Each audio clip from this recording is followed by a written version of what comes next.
私ですね、テーマ事業プロデューサーを務めております宮田と申します。今日はよろしくお願いします。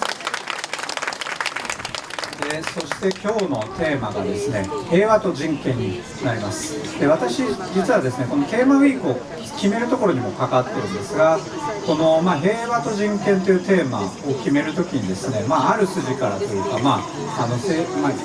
誰かっていうのもちょっとあれなんですけれども、こんな金にならんことをやってどうするんだと反対がありましたが、いやいや、この未来へのテーマを考えたときに、この平和であり人権という軸を入れなければもう万博としてはもう成立しないというぐらいのこの強い意見でですね、これを入れていただいてます。で、全パビリオンの中でもですね、例えば EU だったり、あるいはカルテのウーマンズパビリオンだったりとかですね、平和と人権を軸にしたパビリオンというのもありますが、まさに今テーマウィーク、この平和と人権というところなので、今日はこのテーマをやっていこうということです。でそして今回ですね、静けさの森京さんにも入っていただいている朝日ホールディングスさんなんですが、どういうテーマでダイアログやりましょうかということですね、2個あったんですけれども、そのうちの1個、平和と人権でいくと決めていただいたというところにも私非常にリスペクトを感じてます。企業がこの人権というものをやるということ、昨今ですね、本当に短期利益みたいなのが問われる中でも、あえてここを選んだということに、すごく面白さがあるし、あるいは自国主義とかですね、そういったものが吹き荒れる中でも、いや今まさにここなんだということを掲げてくださることにですね、すごくリスペクトを改めて感じる。でも今日なぜそれができるのかというところも含めてですね、ぜひ聞いていきたいなというふうに思います。で朝日グループの紹介をなぜか僕はするんですね。朝日グループはですね、1889年に日本で創業された飲料メーカーです。でビールをはじめさまざまな飲料や食品を手掛けており、日本ではなくヨーロッパ、オセアニア、アジア太平洋地域など世界中で事業を展開している Make the world shine、 世界を輝かせるというグループ理念のもと、人と人のつながりを大切にしながら持続可能な未来づくりに取り組んでいる企業ですということでですね、お待たせしました。今日、来てくださったまさにグローバル企業であるということの、一つの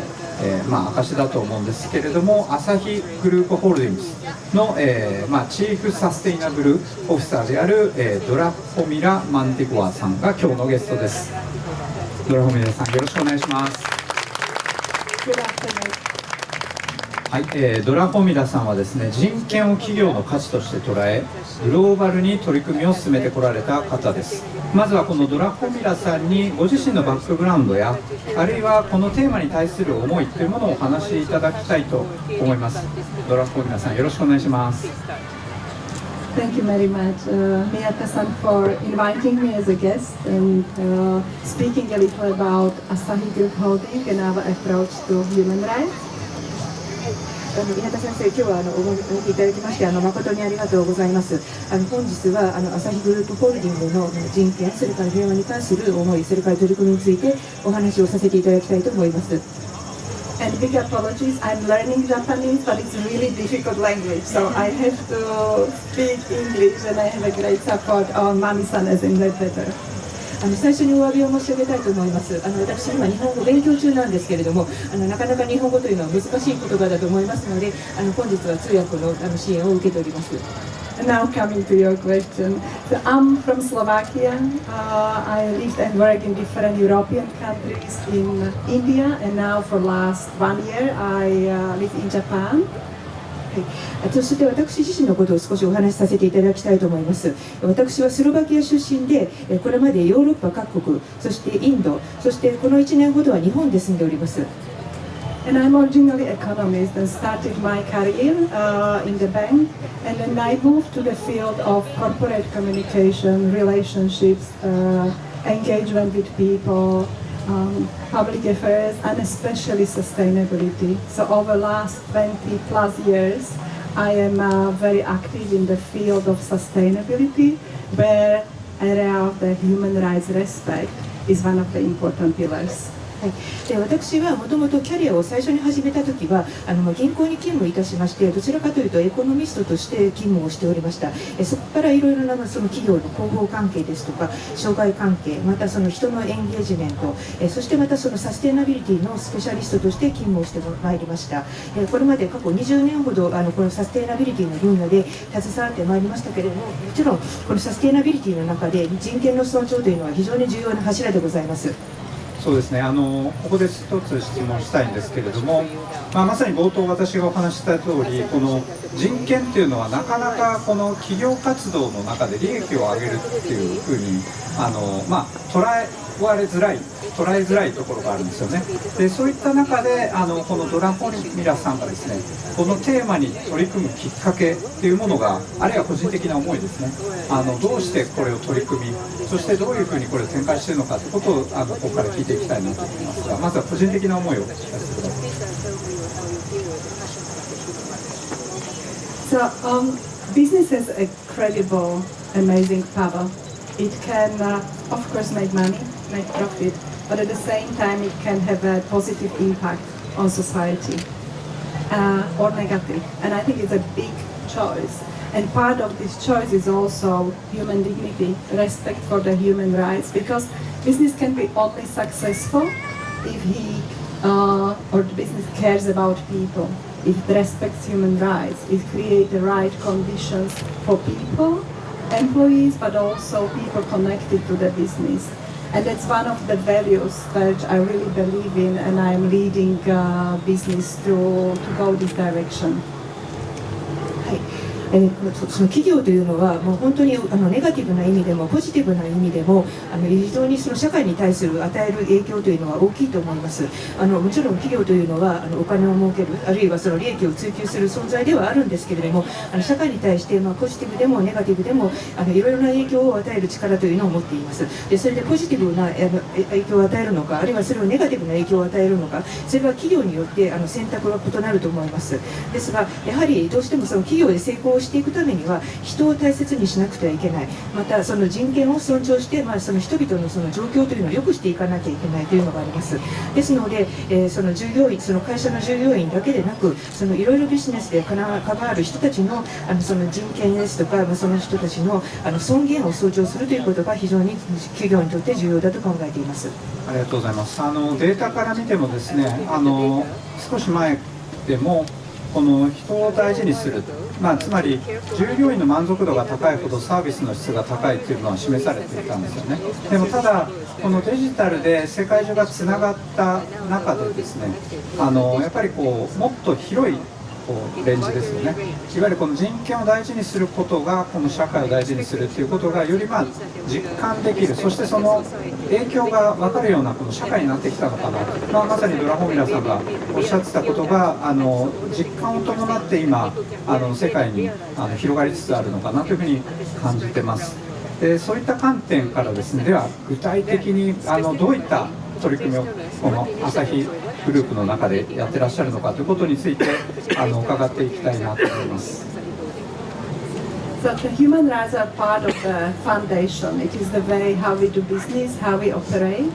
Our approach is the sustainable approach. It means that we are focusing on both the planet and people. I think you can see on the screen our focus areas, and the human rights are connected to all these areas. When we speak about our activities related to the environment, to decarbonization, it's actually ensuring that we all have today, but also for future generation, a healthy environment, protected planet, for example. So it's the basic rights related to our human rights.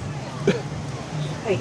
私たちはいろいろなそのビジネスをやっていく中で、この人権の尊重というのが本当に重要な基礎だと考えています。またいろいろなことをするにあたってそのサステイナブル、持続可能なアプローチをとっていて、そうすることによってこの地球あるいは人を重要にその大切にしていきたいと考えています。また環境のいろいろな取り組みというのも行っておりまして、脱炭素化ですとか、そういったことが現在またその将来の人々の健康やそれから地球の健康につながっていくと考えています。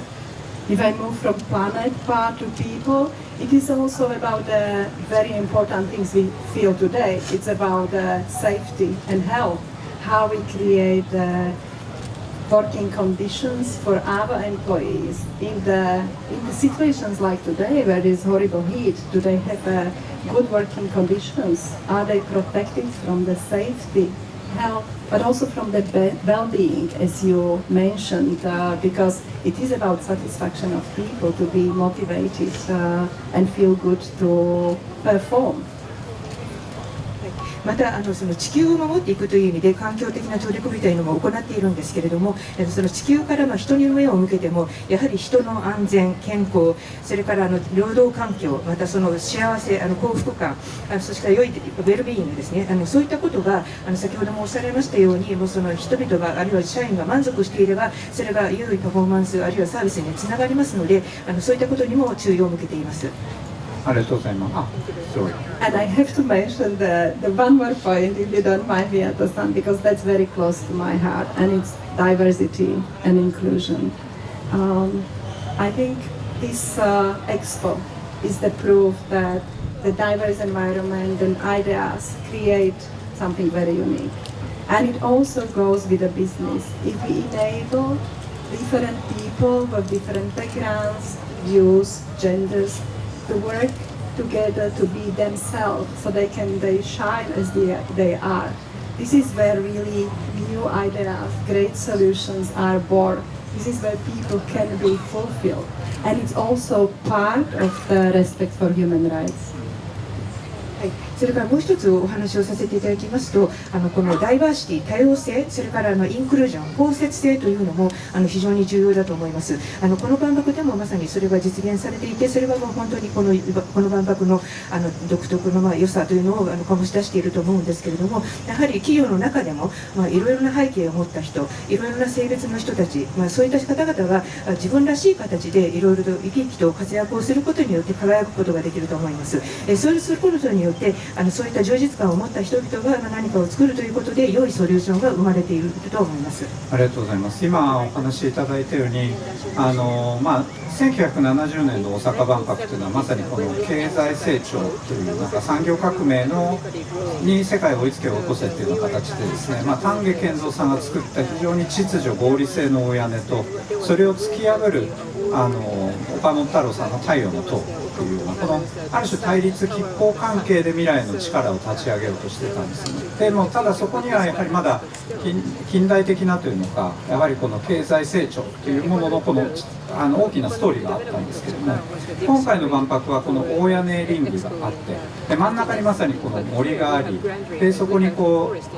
空が開けていると突き破るんではなくて同じ空を共有しながら未来を共有しながら多様なものが多様なままにひめき合うとで本当に会場の皆さんもすでに万博会場いろいろ回られると思いますが本当にいろいろなパビリオンがあってどれか1個が正しいっていうことじゃなくていろいろな未来を感じられたっていうのがやっぱ皆さんから体験を聞いててもですねあるいは今回の万博の象徴でもあるんですよね。多様な未来多様な力でいわゆる異なるものがそのままに響き合うっていうのがかなり大事な要素になってきているという意味においてドラフォーミュラさんが今感じてくださったことっていうのはまさに私もこの会場に3ヶ月いてですね思うことにもつながってるなと思います。Amazing. You can feel it when you enter. You can feel it. It's a lot about this connected society, diversity, and also this freedom of creation. その通りですね。ありがとうございます。でそういった取り組みの中で今もお話ししてたんですが、人権を守る、社員の人権を守る、社員の健康を守る、これがこれまでの企業の考え方だったんですが、やはりこのつながりっていうのは顧客でもあり、あるいはそれら全てを支えている世界ですよね。そういった中でじゃあどの権利に寄り添わなくてはいけないのかということを考えたときにやはりもはやこの範囲を決めるというよりはこの世界の中で何を掲げるかということが大事になっているというのが、ドラフォーミュラさんのお話からもすごく私自身も理解できるようになってきたんですけど、まさにそういった広いサプライチェーンだけではなくてこの世界とのつながりの中でのこの取り組みがチーフサステイナビリティオフィサーの仕事であるということですかね。Yeah, that's exactly the point, and where the whole human rights topic is evolving, and what we do in Asahi. Of course, it starts with all our employees because this is the basic pillar, but we also have our principles and policies related to respecting human rights embedded in cooperation with all our suppliers, with all our partners. So the same care and respect which we give to human rights of our direct employees, we do with our indirect employees, of our partners, of our suppliers. The same way we also care about our partners itself, about our consumers and their human rights. So it's really like the one world connected, because the respect links to everybody who has any connections to our Asahi business anywhere in the world. はい、まさにそうだと思います。もちろん朝日としては私どもの大切な社員の人権の尊重ですとかウェルビーイングというのを大切にしなくてはいけないんですけれども、やはり考えていかなくてはいけないのはサプライヤーさんやビジネスパートナーに関わる方々、また直接的間接的にもいろんなつながりがあると思います。それから消費者、お客様である消費者さんもそうです。そう考えますと、もう本当に世界全体のいろんな方々がもう全て我々とつながっているというふうに考えられると思います。ありがとうございます。まさに先ほどもお話しいただいたんですが、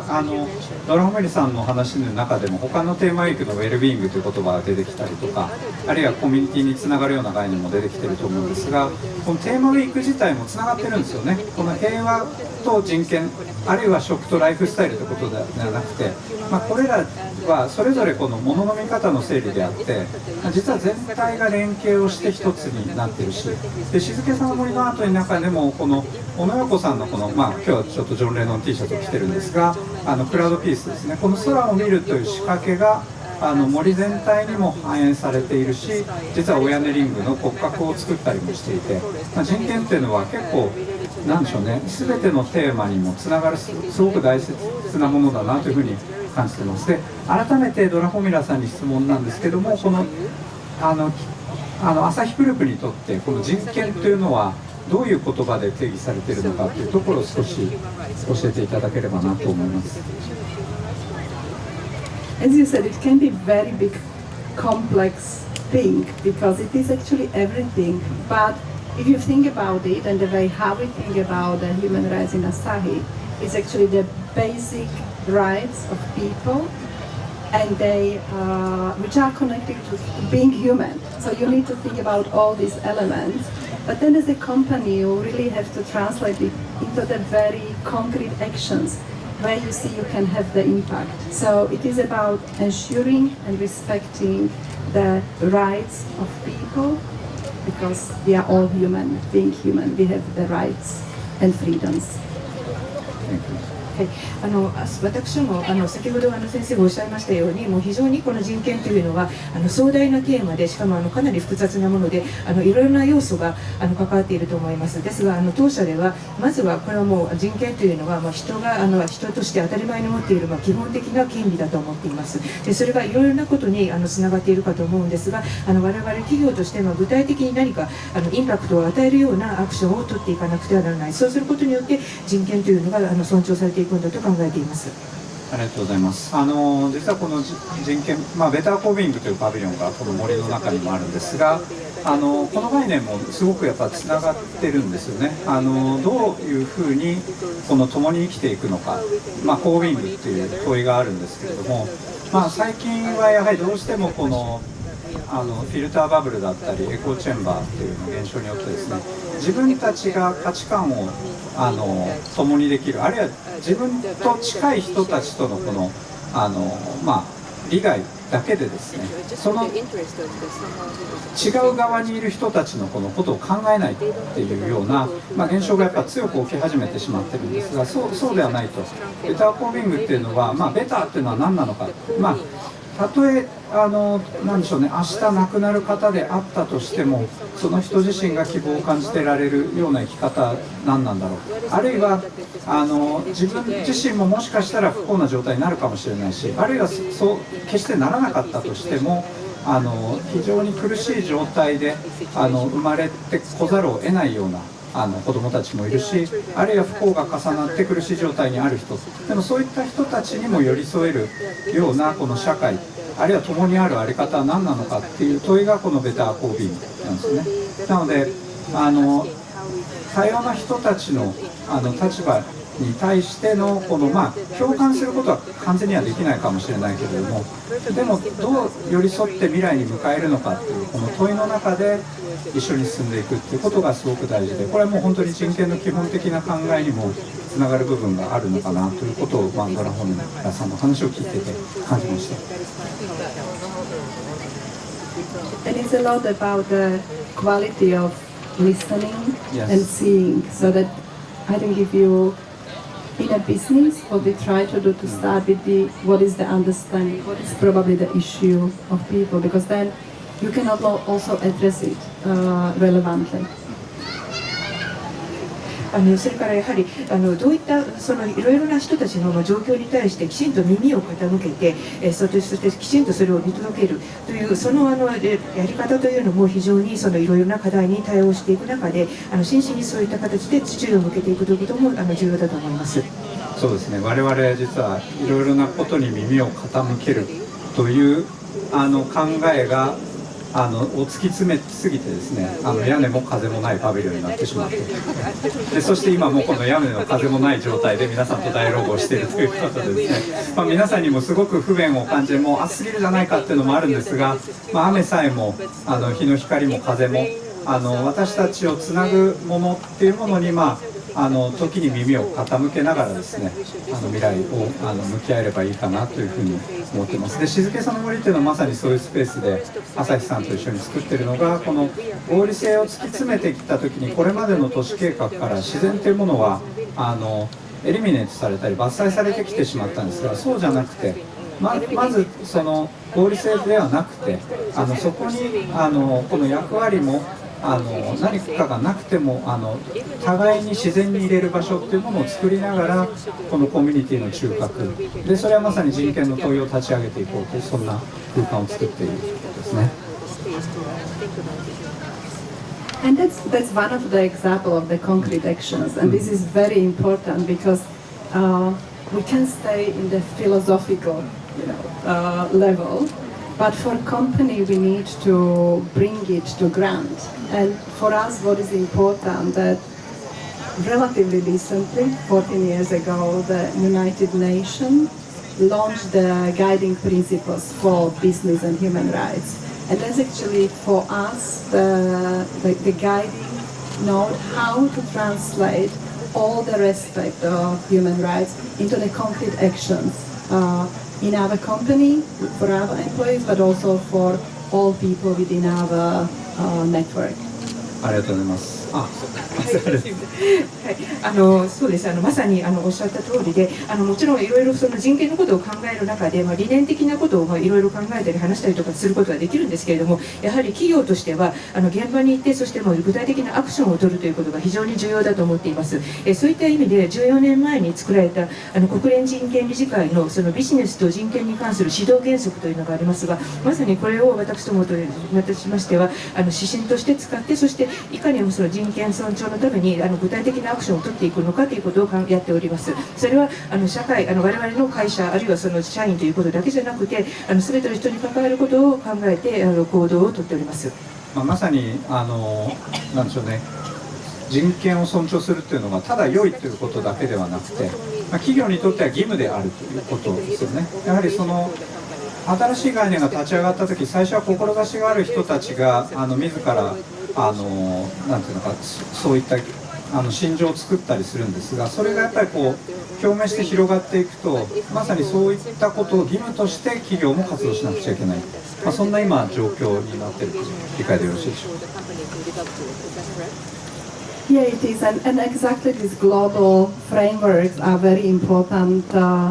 for making it mandatory. So currently the respect to human rights is the mandatory, it is the obligation for companies to ensure. But you will see that there are different levels. There are companies who are only at the level of complying with the legislation. For us in Asahi, this is real commitment. So it's not about we must to do it. It is about what we believe is the right way to do it, how we operate our business. It's the basic shared value, respect for human rights. Therefore, we do much more than what is mandatory by legislation. ありがとうございます。はい、もちろんこういったグローバルな枠組みというのは非常に重要で、それによって企業がもうこの企業の義務として人権尊重というに基づいていろいろな活動をやっていくということになっています。ですが、企業となれば、その不法規制に遵守するということだけでは足りないと思います。私どもアサヒグループといたしましてはコミットメントとして単に義務を果たすということではなくて、この人権を尊重ということをその共有されている社内の価値観としてそれをベースにいろいろなことを行っています。ありがとうございます。まさにコンプライアンスとか遵守、企業コーポレートガバナンス遵守とかそういう言葉もよく聞くんですが、それだけではなくていわゆるもっと先の概念を掲げて貢献していくと、でその中にこの企業のビジネスも入れていこうというそういうような考えということですね。Yeah, exactly. So it's very important. So our framework is linked to the United Nations guiding principles on human rights, and we translate it into our policy of human rights, which is embedded not only in our business, but we also have part of our code of conduct in our suppliers' contract with all our partners, so that what we try to do to ensure that this is translated everywhere where we can have an impact, where we have connections. はい、私どもは次にこの国連の、ビジネスと人権に関する指導原則というのを、念頭に私どもの人権ポリシーというのを作っておりまして、そして、私どもの中で社内だけで実行するということだけではなくていろいろなサプライヤーさんとの契約をする中で、行動規範としてそういった要素も掲げております。ありがとうございます。まさに万博でもですね、この人権というものが非常に大事にされていて、先ほどお話ししたようにこの理念の骨格ですね、この空間を作る上でもこの一つの空、多様な未来っていうようなこともあったりですね、この静けさの森の中にも小野横さんがあったりして、でさらにはこの万博の中にもこの人権憲章っていうものがあるっていうものがあるので、今日本当に体調が悪くなったらぜひ皆さんいつでもおっしゃってください。ご自身のこの体調も大事にされながら楽しんでいただく。でそのために我々全力を尽くす。昨日も津波の話というのがありましたけれども、やっぱりこの暑さを皆さんと一緒に乗り切りながらですね、より楽しくこのあと残り3ヶ月を過ごせるようにというふうにしたいなというふうに考えてます。でそんな中でですね、朝日さんっていうのは、この人権の方針というのをいろいろな言語でも訳されているということなんですけれども、このグローバルな取り組みをこの人権を通して広げていくというところについてももう少しお話しいただければと思います。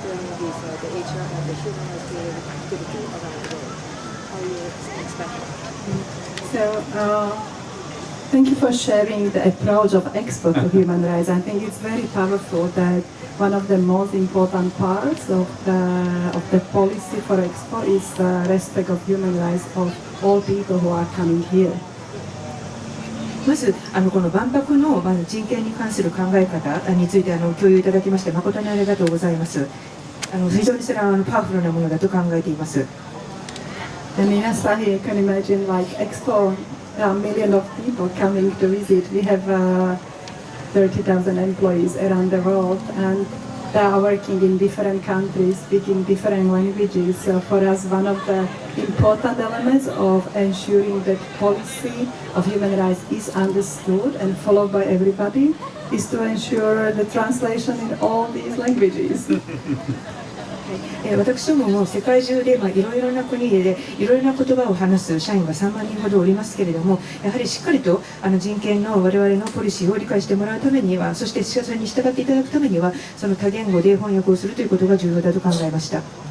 And then another element which is very important, that it's not my sustainability department who is responsible for everything. The respecting human rights is so complex that it is embedded in everything what we do. So we have teams of people from HR who are taking care of the human rights of all our employees. We have colleagues from legal team who are managing our grievance system so that people can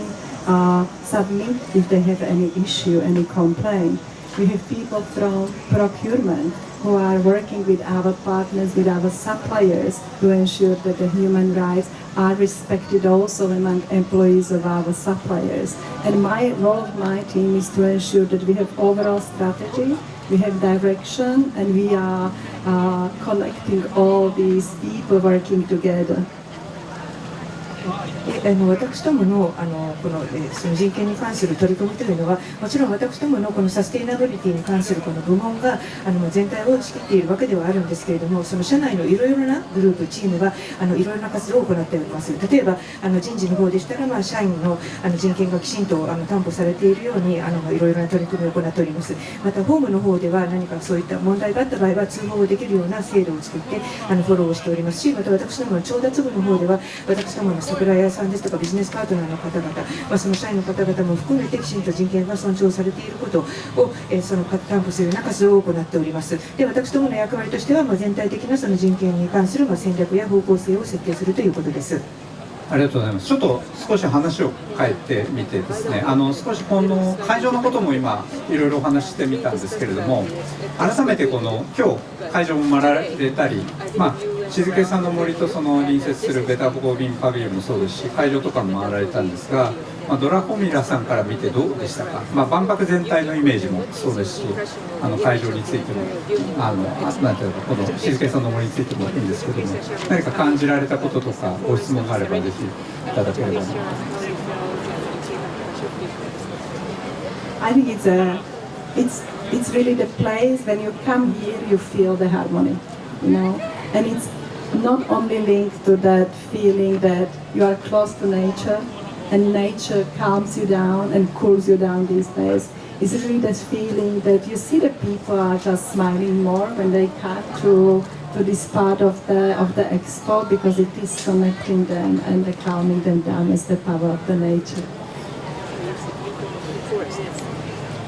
この静けさの森については本当にここでハーモニーというのを感じることができると思います。やはりこのような自然にこの会場の中で触れ合うことによって皆さん落ち着きを取り戻すこともできますし、クールダウンをすることもできると思っています。ですからここに訪れる前の表情と比べてここに来た後でもっと人の笑顔が見れるように感じています。やはりここはそういった意味で人のつながりを作りながらそういったものを醸し出すような場所だと考えています。ありがとうございます。会場デザインプロデューサーの藤本さんとも話し合う中で、やっぱりこう人と世界をつなぐものとしての自然で、その象徴が、それが砂漠の国もあれば海岸の国もあるんですけど、日本は森だろうということで、森だけがいいというわけじゃないんですが、森っていうのは結構多くの地域にもつながる部分があるのかなと思ったんですが、これまさにこのドラホミラさんの故郷というのかスロバキアから見てもこの森っていうのはそういった感覚はあるものなんでしょうか。Yeah, absolutely. So the mountains, the forest is something what really is very important for people. And Miyata-san, I think there is one more element which I want to mention related to the feeling from the expo, which I think it's important also for peace and human rights. And you see amazing diversity here. The different countries, different pavilions, different type of art, even different trees in the forest. People are very different, speaking different languages. But there is one sky. When you look up, there is one sky for all of us, and I think that's very powerful. So in all that unique diversity is that there is something what connects us all, like the respect for human rights, the white sky for all of us. And I think if we realize this through everything what we do, then we also will have a peace as a consequence. Peace of soul, but peace in the world also. そうですね、もちろん私の故郷スロバキアにとっても山や森というのは非常に私たちにとって重要なものであります。で一つこの万博について申し上げたい要素があります。今この平和ですとかあるいは人権が大切だというお話をしているんですけれども、まさにこの万博会場では本当にいろいろな方々がおられたり、いろんなパビリオンがあったりいろんな国が参加していてと本当に多様性にあふれる場所だと思います。この森でももうこの森の中だけでさえもういろいろな木があったり本当に多様性があふれていると思うんですけれども、そんな多様性を象徴するような会場の中で空を見上げてみると我々をつないでいるあるいは覆っている空というのは一つですよね。ですからそういったことは本当にこの一つのその空の下に我々がいろいろな多様性を持ちながらもつながっているんだなというのを実感させるような場所ではないかと思います。そんな中で人権を尊重するためにいろいろなことをやっていて、でそれが実現さればまさに平和というのが実現するのではないかと思います。そうですね、我々やっぱりこのつながりですね、このデジタルでつながりっていうのは多様化し、そしてよりインタラクティブになったはずなんですが、これは分断やあるいは格差を生むような結果になってしまって、ただやはりあくまでもデジタルは手段なので、これがこのつながりを生み人権を尊重できる手段になりうるんじゃないかっていう、ある種希望なのか意地なのかそういった意思を込めてこの会場場所を一緒に作ってきたっていうのがあるんですが、改めてこの人権の問題に立ち返ってまた質問したいと思うんですが、ドラコミラさんにとってこの人権というものをこの尊重していくときに、何が一番大事になるのかということを少し質問したいなという、現地にいろいろな場所を訪れられて、でそしてなんか実践をされてたりとか足を運ぶっていうのもその一つかなとも思うんですけど。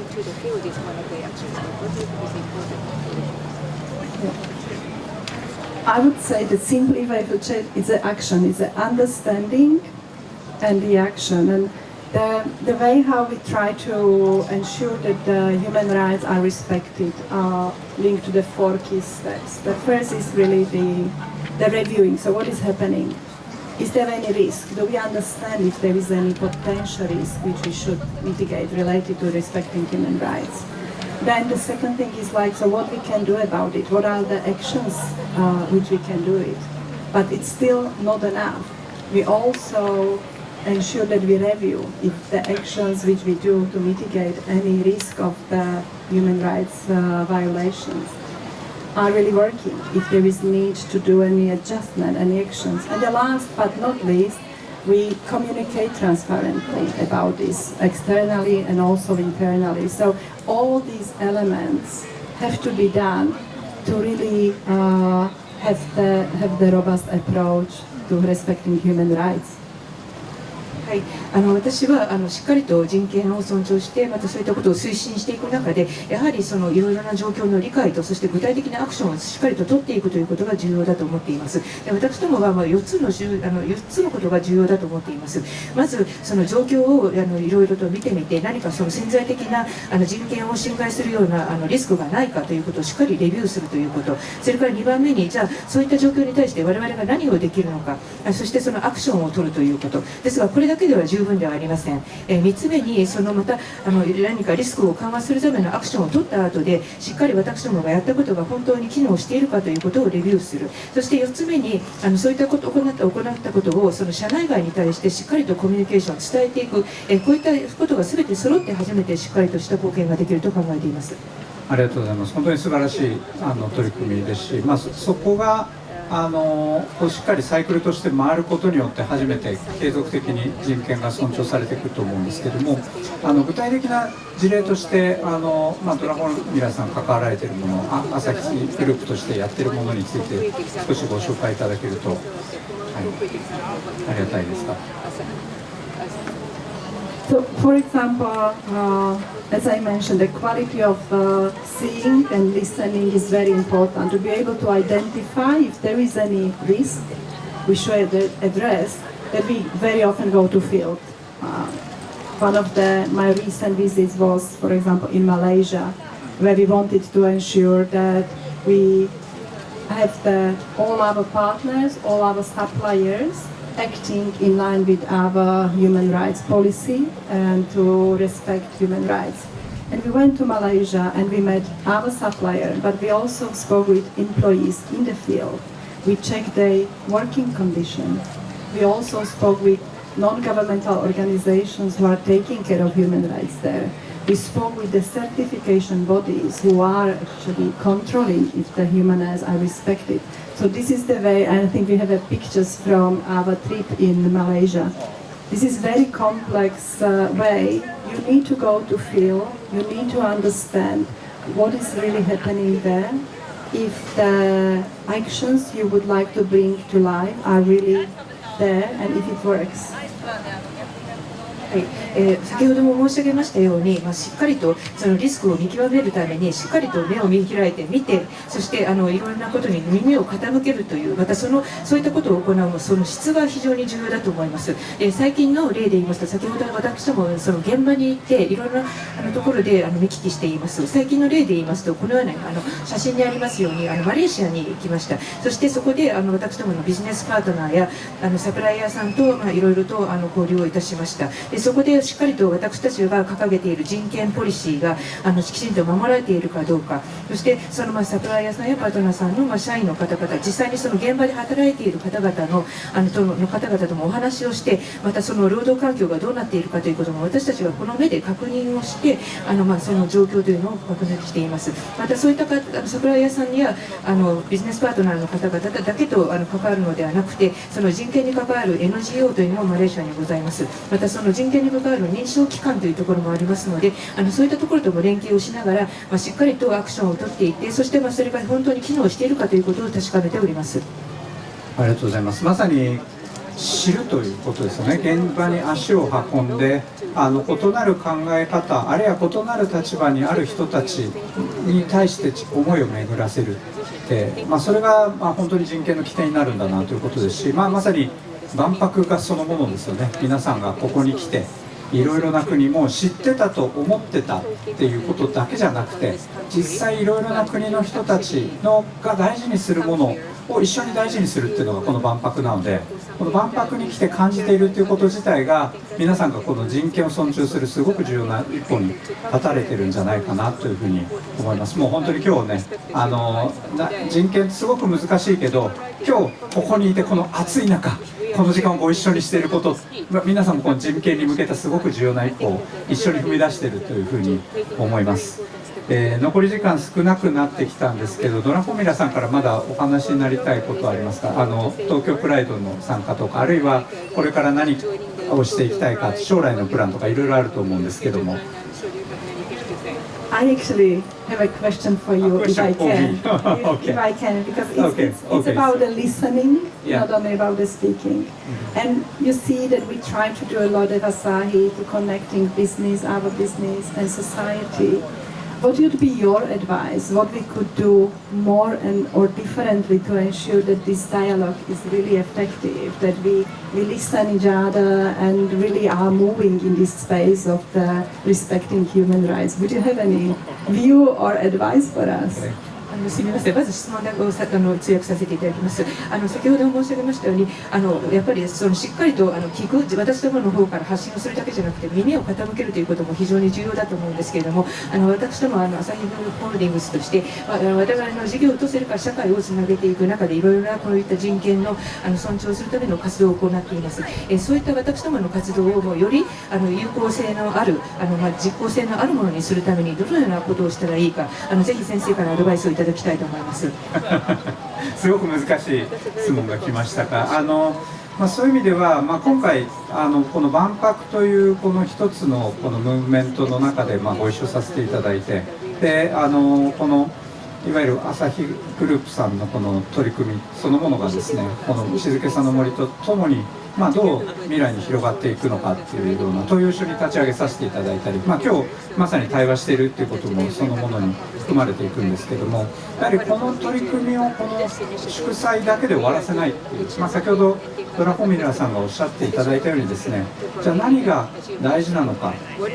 いうつながりをこれから作る必要があるのかということを可視化しながら、そこに向けて一緒にアクションを行いながら、いろいろな場で取り組んでいくということがすごく必要になるのかなというふうに思っています。ということで残り時間もうほぼない状況になってしまったんですが、最後にドラフォミラさんから会場に来ている皆さんに、メ